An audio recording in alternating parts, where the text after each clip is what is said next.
E aí, gente? Tudo certinho com vocês? Para quem não me conhece, meu nome é Daniel Curado e espero muito que o meu amigo, irmão em Cristo, venha abençoar a vida de vocês com essa mensagem. Gente, eu vou falar para vocês, que vídeo difícil de sair, que vídeo difícil de ser gravado. Sempre quando a gente ia marcar para gravar, acontecia alguma coisa, algum imprevisto. Teve N casos, muitos casos. Que vídeo difícil, né, João? Pô. Enfim, como vocês já viram na thumb, o que eu trago aqui para vocês é meu irmão em Cristo, meu amado amigo, João, vulgo Johnny. Venha, Johnny. Hello. É isso, gente. Fico com ele. Ele vai abençoar muito a vida de vocês. Me abençoa demais. E é isso. Beijão. Gente, como o Daniel disse, estou aqui para gravar o vídeo dessa semana, dessa segunda-feira. Primeiramente, quero dizer que é uma honra estar aqui. Eu amo muito o Daniel. Ele é incrível. Também te amo, João. Eu vi esse canal crescer, eu tenho visto o crescimento dele. E é simplesmente genial ver o que o Senhor tem feito na vida dele, ver o que o Senhor tem feito também na vida de vocês, com o vídeo que eles têm gravado. Tem sido incrível poder participar disso nos backgrounds e agora estar aqui aparecendo no vídeo, né? E o tema de hoje é a Universidade de Deus. A Universidade de Deus, ela nasceu há algumas semaninhas atrás, porque eu estava conversando com o Senhor a respeito desse tema, né? O Daniel tinha falado comigo que eu ia gravar, e aí eu falei, poxa, tá bom, já sei que eu vou gravar. Eu achei que eu sabia, mas eu não sabia. E aí o Senhor foi reformulando as ideias no meu coração até eu ter consciência de fato daquilo que Ele queria dizer para vocês. E aí, eu lembro que foi num culto da nossa igreja na Wake, onde uma missionária pregou a respeito de missões e tal, ela citou um livro, e o nome do livro se chama O Perfil de Três Reis. E aí esse livro já vem com uma base de conteúdo muito boa, muito grande. E eu já tinha lido ele uma vez, há um tempinho atrás, só que o Senhor pediu para eu ler ele de novo. Então, quando eu li o livro, eu falei, caramba, é isso que eu preciso dizer para vocês. Então, do começo, esse livro fala a respeito de Davi, Saul e Absalão. Eu não vou poder falar de Absalão, mas fica a indicação do livro para vocês comprarem. E, basicamente, o livro trata sobre a história de Davi, né? Como ele e Saul, eles são moldados pelo Senhor na Universidade de Deus. E aqui eu já quero trazer algo de reflexão, porque muitas das vezes a gente se encontra em lugares onde Davi esteve, de perseguição, de calúnia, e ele ainda assim era o escolhido do Senhor. Mas Saul foi o instrumento de Deus para que Davi fosse se tornar aquele que o Senhor tinha programado para ele ser. Eu construí algumas coisas aqui para poder falar com vocês, para não me perder no meio, então a introdução começa da seguinte forma. O Senhor ele possui homens que dizem ter a sua autoridade, mas que não a possuem. Ele tem homens que se dizem quebrados, mas que não são. E ele possui homens que são autoridades enviadas por ele, mas que são loucos e não quebrantados. Tudo isso o Senhor ele constantemente encontra por aí, mas ele dificilmente encontra pessoas que têm um coração quebrantado, um coração de humildade. Então, todas essas pessoas estão ao nosso redor e é muito bom dizer que não cabe a nós julgar quem é cada pessoa ou não. O Senhor é que revela essas verdades no nosso coração.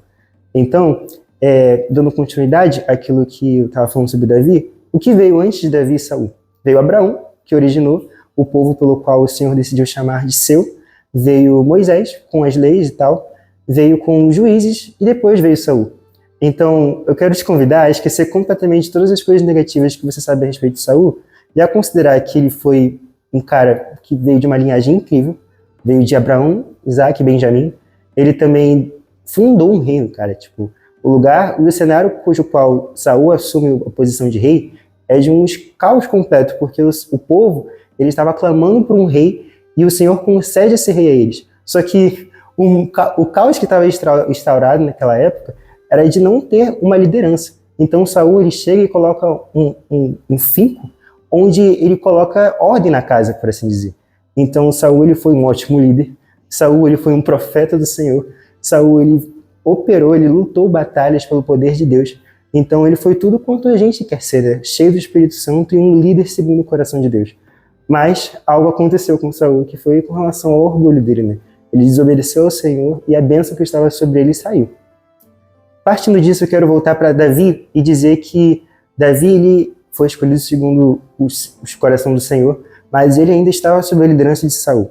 Então, o que acontece na maior parte do tempo que Davi é perseguido é um homem ungido do Senhor perseguindo o outro ungido do Senhor. O que se faz quando a gente percebe que um rei ungido do Senhor, uma autoridade instituída sobre nós, começa a arremessar lanças como fez Saul? E aqui tem algumas coisas que Davi fez que eu considero de suma importância, porque naturalmente falando, quando a gente recebe lanças, quando a gente é alvo dessas lanças, naturalmente falando, o que a gente quer é arremessar essas lanças de volta. E isso provaria muita coisa a nosso respeito, provaria que a gente é leal, que a gente é justo, que a gente é valente, que a gente é autossuficiente, que a gente promove justiça, que a gente não se deixa enganar, mas tudo isso aponta para um Saul que está dentro da gente. Porque uma vez que a gente reproduz aquilo que a gente não gosta, que façam com a gente, cara, a gente está reproduzindo isso em formas que a gente nem imagina. Então, Saul foi um instrumento de Deus para tirar Saul de dentro de Davi. Por que eu digo isso? Justamente por conta dessas ofensas. Davi era constantemente alvo dessas lanças, só que ele nunca foi atingido por elas, ainda que atravessassem o seu coração. Por quê? Porque ele não andava ofendido com Saul. Ele olhava sempre para o Senhor. Ele olhava para quem o Senhor havia designado o rei. Ele olhava para o Senhor e entendia que ele era ungido do Senhor e que não cabia a ele fazer alguma coisa contra aquilo que Saul estava fazendo de errado. Não, muito pelo contrário. Ele sabia que o Senhor havia o colocado ali e se fosse preciso ele sair para que ele pudesse assumir essa posição de rei, ele faria. Então, todas as vezes que pessoas arremessarem lanças contra nós, se a gente lançar essas lanças de volta, a gente prova muitas coisas. A gente prova que a gente é valente, que a gente defende o nosso direito, que a gente toma corajosamente posição contra o erro, que a gente é forte e não se deixa levar por onde quer que queiram. A gente não dá lugar à injustiça nem ao tratamento de desleal. A gente é defensor da fé e guarda a chama e que é detector de toda heresia. E que a gente não é vítima da injustiça. Mas, como eu disse, ao fazer esse tipo de coisa, a gente promove a justiça da carne, que não provém de Deus. Quando a gente é atingido pelas ofensas, a gente precisa olhar para o Senhor e entender que Ele nos justifica. Ele é o nosso advogado fiel. A gente não deve ficar se justificando pelas coisas que acontecem de errado. A gente deve olhar para o Senhor e confiar que Ele é bom, ainda que a gente esteja sofrendo. Então, Davi ele aprendeu algumas coisas muito fundamentais. Ele aprendeu que não era agradável ou que não era justificável se agarrar à mensagem de que ele deveria fazer algo contra Saul. Muito pelo contrário. Ele entendeu que o Senhor é o justo juiz. Ele entendeu também que não era bom ficar perto de pessoas que promoviam esse senso de justiça da carne. Porque uma vez que a gente está junto de pessoas que promovem esse tipo de coisa, cara, sinto dizer que muito provavelmente você também vai ser levado a fazer esse tipo de coisa, ainda que o seu coração diga que não. E a terceira coisa foi que ele manteve a boca fechada. Ele se colocou no lugar de deixar o Senhor falar por ele, acima de falar por conta própria. Ele entendeu que o poder da vida estava na língua. Então, ele viu todas essas coisas acontecerem com ele e ele se submeteu ao ensino do Senhor. E aí, talvez você esteja na situação de Davi. Talvez você esteja nesse lugar de opressão onde alguém de autoridade tenha colocado esse tipo de responsabilidade, esse tipo de carga em cima de você.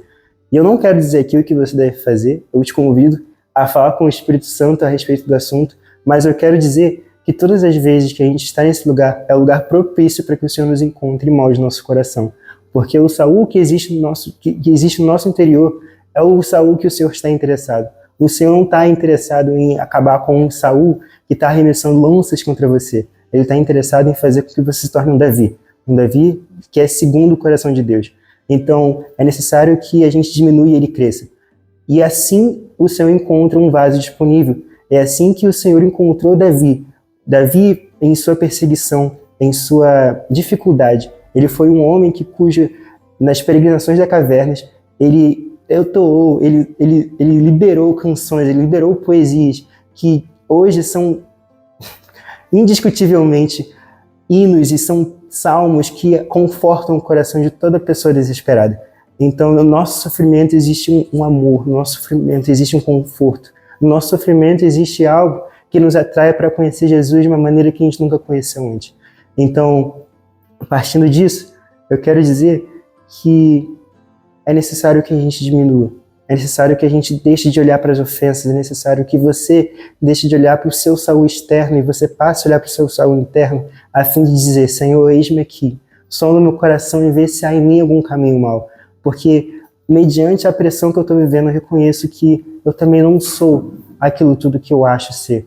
Eu não sou aquilo que o Senhor programou para eu ser. Então, Pai, faz de mim um vaso novo. Faz de mim como a oração de Jeremias, né? Oração não, a alusão que o Senhor faz de Jeremias. O Senhor manda Jeremias a um lugar onde tem um oleiro, e ali ele vê um barro sendo moldado. E assim diz o Senhor para você: será que se eu, Senhor, não sou capaz de moldar você do modo que eu quero? Se submeta à correção do Senhor, porque o Senhor é esse que faz com que as coisas cooperem para o bem daqueles que o amam e vivem segundo o seu propósito. Então, não importa qual seja o seu saúde, não importa qual seja a circunstância, se renda ao Senhor, porque Ele tem algo a mais para você.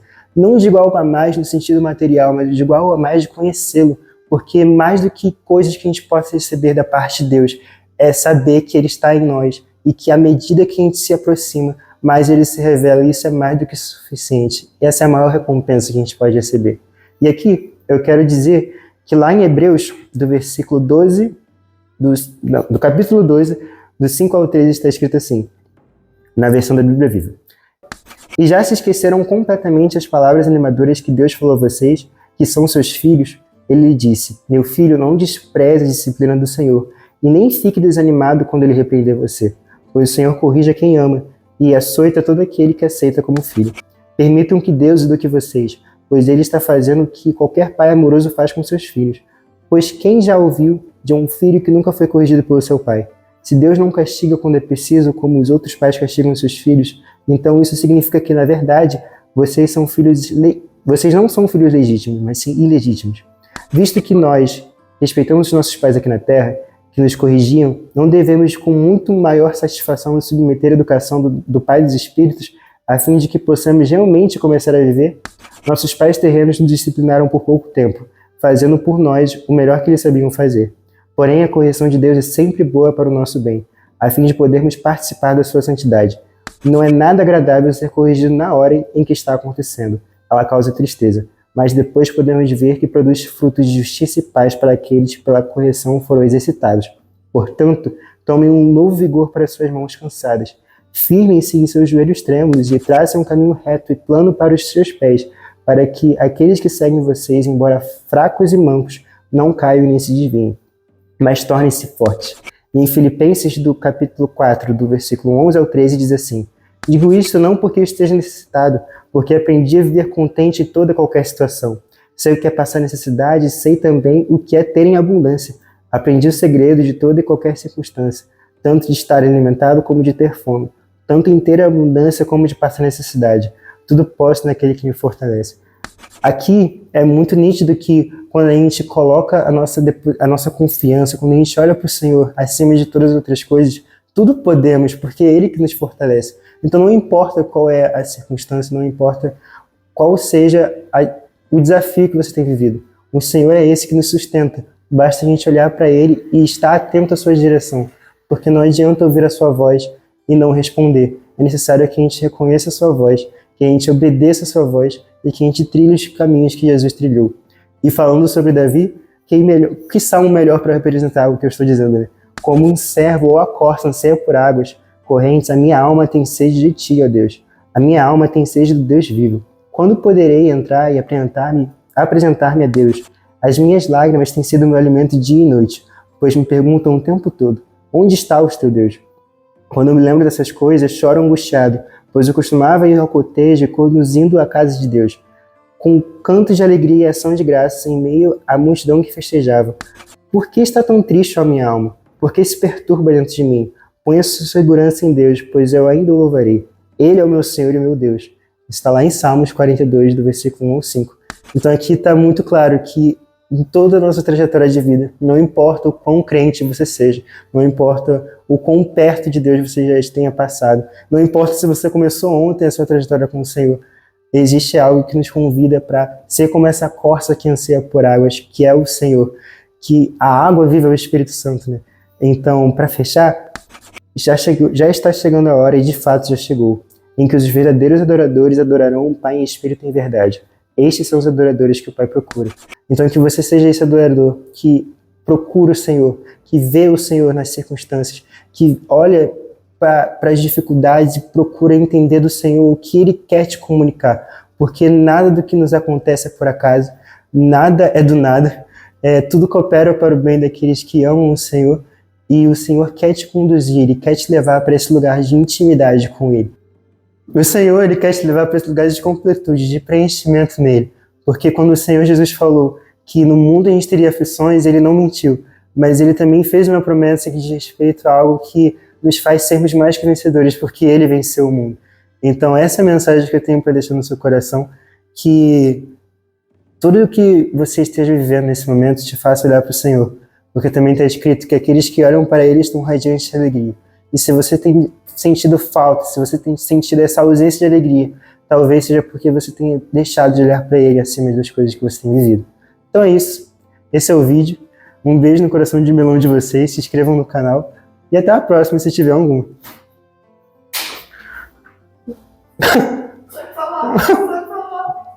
Pra lá? Pra lá.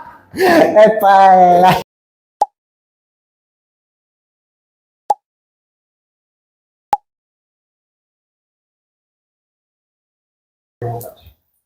Eu esqueci o que eu ia falar. Eu não vou poder falar de opção, não. Tá. Você lembra o que você tinha falado? Não. A paz em meio ao caos. Quando o Senhor fala que nesse mundo teríamos aflições, ele não mentiu. Mas ele também fez uma promessa que dizia... Esqueci. Eu venci. Eu venci o mundo. Promessa que eu promesso. Qual a promessa? Eu vivo a promessa, mas eu esqueci qual é. Quer te levar para esse lugar de completude, de... Esqueci a palavra. Ai, que susto. Tá gravando. Esqueci a palavra. Completude? Não, calma. Ele achou que tinha parado o microfone. Cara, peraí, vou até ligar aqui. Gente, que nervoso. Primeira vez que eu faço isso. Já apareceu no meio da pregação. Isso daqui vai ser no pós-crédito, com toda certeza. Muito bom. Nossa, cara, que nervoso. Que nervoso. Meu coração, por um momento, Quase parou. aqui. Ele tava ali e falou... Calma aí, isso tá funcionando mesmo. Que a luzinha verde não tava aparecendo na minha visão. Eu tive que chegar muito próximo. Cara, meu Deus, amém. Completude? O que é sinônimo de completude? Completo. Pertencimento? Acolhimento? O que você sente quando está na presença de Deus? Confortável.